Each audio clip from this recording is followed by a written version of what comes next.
those men would eventually be convicted of placing a van filled with 1,500 pounds of explosives into the sub-level parking lot of the World Trade Center's North Tower, causing an explosion that killed 6 people and injured over 1,000 others. These were the men I looked up to. These were the men I called Ammo, which means uncle. By the time I turned 19, I had already moved 20 times in my life. And that instability during my childhood didn't really provide an opportunity to make many friends.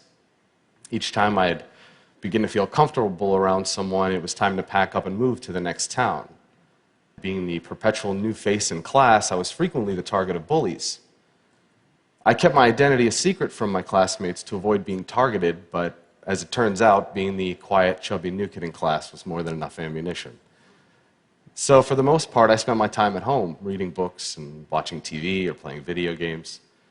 For those reasons, my social skills were lacking, to say the least.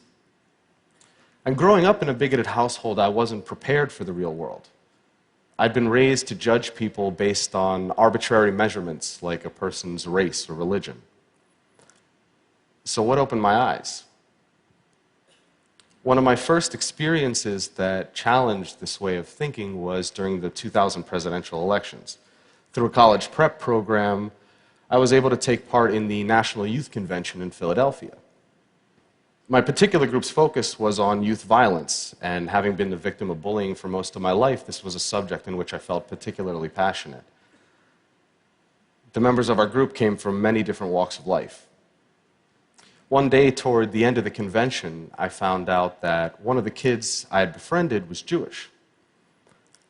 Now, it had taken several days for this detail to come to light, and I realized that there was no natural animosity between the two of us.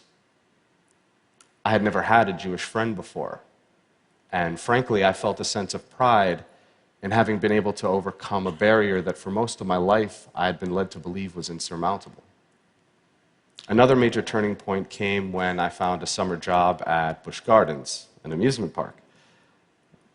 There I was exposed to people from all sorts of faiths and cultures, and that experience proved to be fundamental to the development of my character.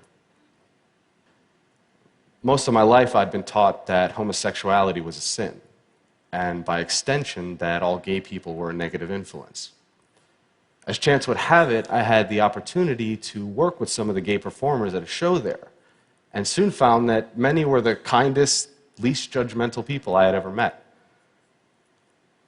Being bullied as a kid created a sense of empathy in me toward the suffering of others, and it comes very unnaturally to me to treat people who are kind in any other way than how I would want to be treated. Because of that feeling, I was able to contrast the stereotypes I'd been taught as a child with real-life experience and interaction.